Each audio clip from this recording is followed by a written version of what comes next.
this is Johan. Hello, I'm Olavi. I'm Johan. And we're from Amon Amarth, and we're going to take you through a track-by-track of the album Deceiver of the Gods. So stick with us, you're going to find out all you need to know about the new album.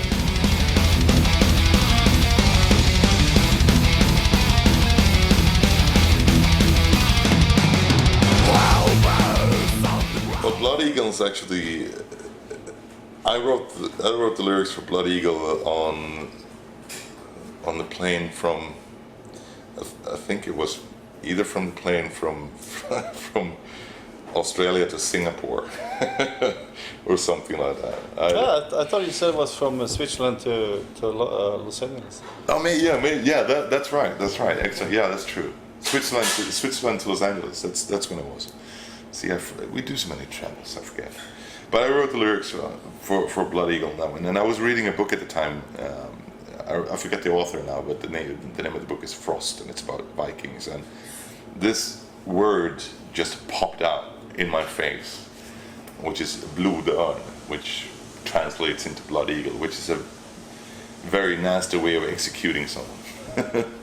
So I just felt right there and then that I need to write lyrics about this, and I just got the few first lines in my head, and I immediately just pulled out my laptop and started writing, and I think I had the lyrics done in about like an hour and a half. Everything was done, and then I sent the lyrics to the guys and say, hey, I need music for this one, something really aggressive and powerful, and they delivered. Yeah, I mean, I think we actually had the lyrics for a month or month and a half without actually finding the right music for it. But and I think it was the last song that we wrote for the album, and I would say that was kind of, in our terms, very spontaneously written song, because we didn't really, I think I found I think the first riff, and I started from there, and then I got into this writing coma, and I was in the coma for like the day or 2 days, and after that the song was done, and we didn't really do any changes, except for we added some whatever. But anyway, so that's probably the most spontaneous song that we have ever written musically, and I think it's a short and really aggressive, brutal, which fits the lyrics perfectly. Yeah, exactly, and I think the lyrics kind of needed a very short and aggressive song. It shouldn't be like too long. It needed to be to the point.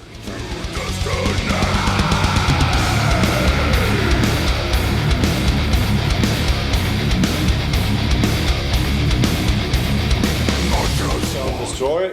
It's. I think that the main riff for that song I had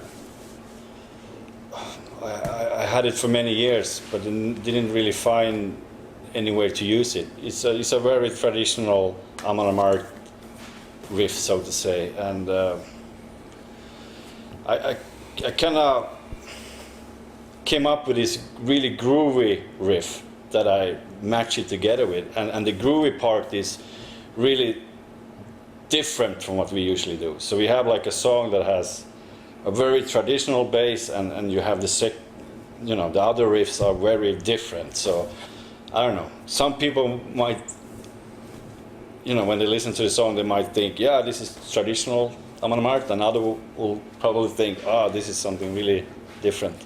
So I don't know. It's a cool song, and it's a very groovy, probably the grooviest song we have ever done, I would say.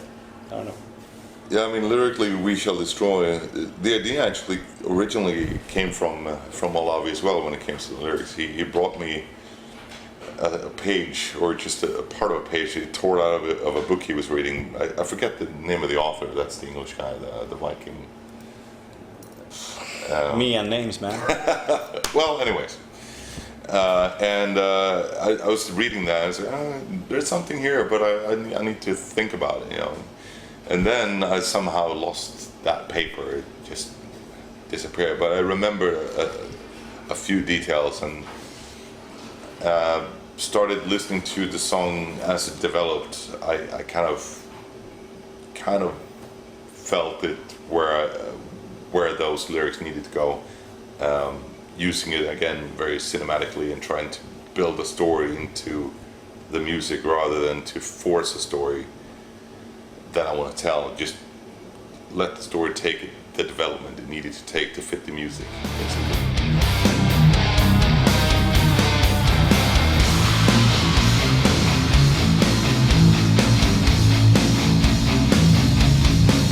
Hill is again one of those, a song where I wrote, well, the main parts of the lyrics before we had the music, I think. And I showed it to the guys and kind of asked to get some music for it. We felt it needed to be pretty heavy and dark, since it's dealing with the underworld and the realm of the dead in Norse mythology, which is Hel, which incidentally is also the name of the goddess running the place.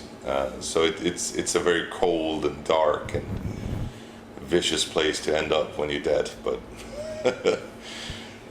so yeah, I just wanted to write a story about it because I think it's kind of the way it's described in the mythology is kind of cool. So that's kind of the reason how that came about. And as the music progressed, which I'm sure Johan will tell you more about in a second, I think we all felt that because we had this idea to incorporate another voice in the music, and I think when the idea came up, it was like so obvious that we needed to do it, and that was to incorporate Messiah Marcolin, who used to sing in Candlemass and other bands as well. So that was a really big moment for us when he accepted to do it, because I mean we're huge fans of him, and he's a great singer. So I think his contribution to that song is key for the song turning out as great as it did. I think it was very important.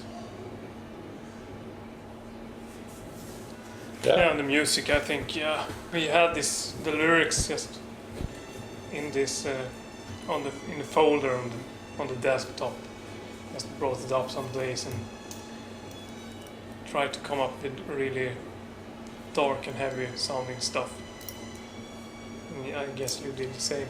Maybe that's but like Johan said, that the song really needed some, dark and I wouldn't say evil, but slow and needed some. Yeah, we wanted to make a dark and heavy song as possible, and also the melodies should be kind of like we have a word for it in Swedish. I don't know in English, but it's fulsnygg. So we were looking for like fulsnygga melodies. Yeah. And that's that's how it came about. Yeah. Ugly good looking. Yeah, ugly good looking. Yeah, that's kind of.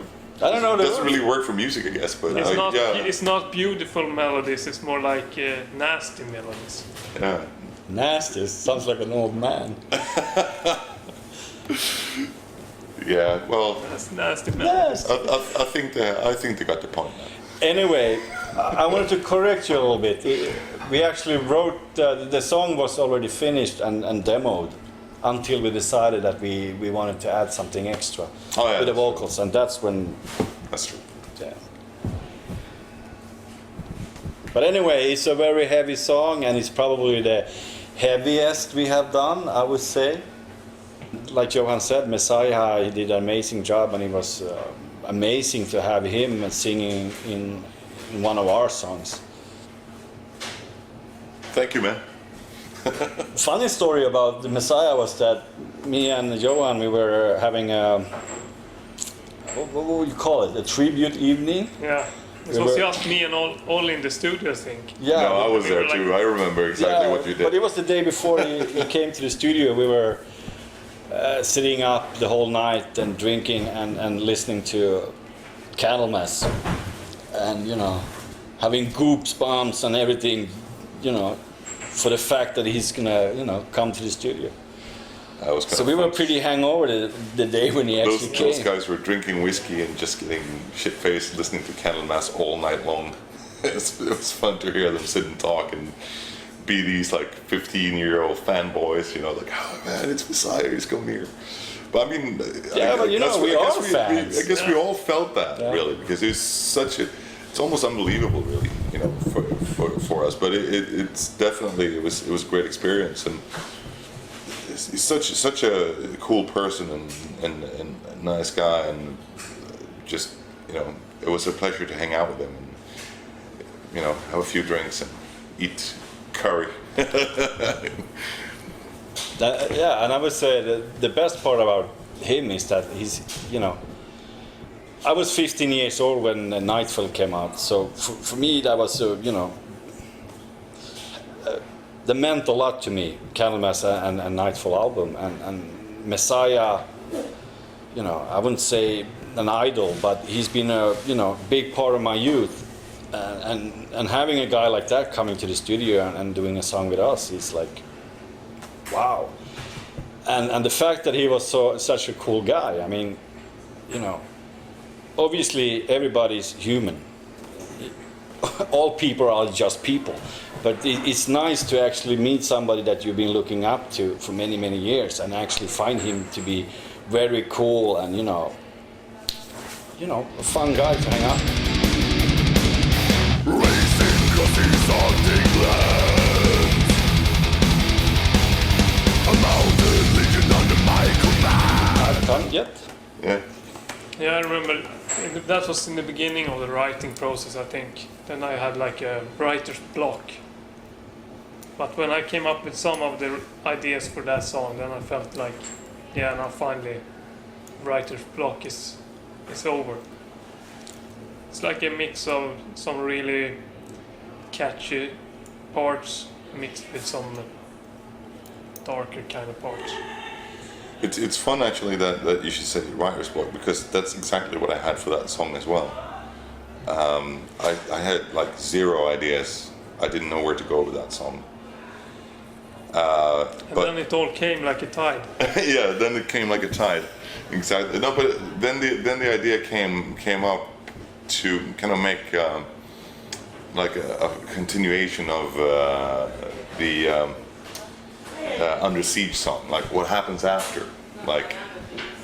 And I think the first thing that kind of came to my mind was like the beginning of the song, and I didn't know where to go with that, but then that kind of made sense a bit later to work that into it.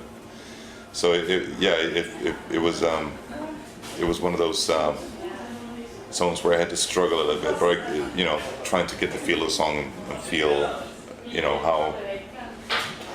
how that would work out with the previous song, and kind of taking it into a different level, different stage. Notorious and brave, we're all but strong as before, and we don't feel like right. Warriors of the North.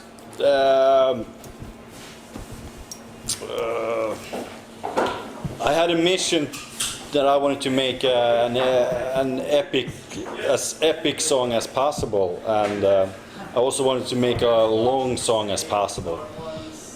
So yeah, that's basically what it is. I was, but I don't know. I had one of the riffs I had also for many years, and I couldn't find any right song to put it into. But anyway, I think I had an idea for the lyrics as well, and I tried to combine, the idea that I had when I was writing the music for it, and then I, told you a little bit of the ideas, Yeah. and you kind of took over from there. But anyway, I don't know. It was probably the first time that I used something that I had an idea for lyric-wise when I was writing, because usually I get stuff from you that I start writing towards. Yeah, I got the ideas for Of the North a lot, and basically it was just again a few sentences really, and I started building the song from that, and kind of since this was a really big and epic song, it needed to be big and epic lyrics as well. So it does help that the song is like over 8 minutes long because you can fit a lot of stuff in there. So it was cool to build such a long story, that just kept going and evolving and taking different twists and turns. And I think musically and lyrically, this song came out really well, especially as the closer on the album. It's perfect. So I feel very happy about how everything came together for that one. Yeah, and in the middle of the song there's a beat change, and that's something we haven't really done since the first album, I would say. And I remember when I was fooling around with that idea, I thought, this is so crazy. It's, this is really, really crazy. But then I think when I showed it to you guys at rehearsal, it felt crazy at the beginning, but now it's, when I listen to it now, it doesn't seem crazy at all. It just fits in. It's natural. Yeah. I think but the funny thing is that when you write something like that and you're like, oh, this is super, super crazy, but then it's like, yeah, but nothing. also as it turned out with the way the lyrics follow, well, it makes sense with the change and everything. So. Mighty royal gang.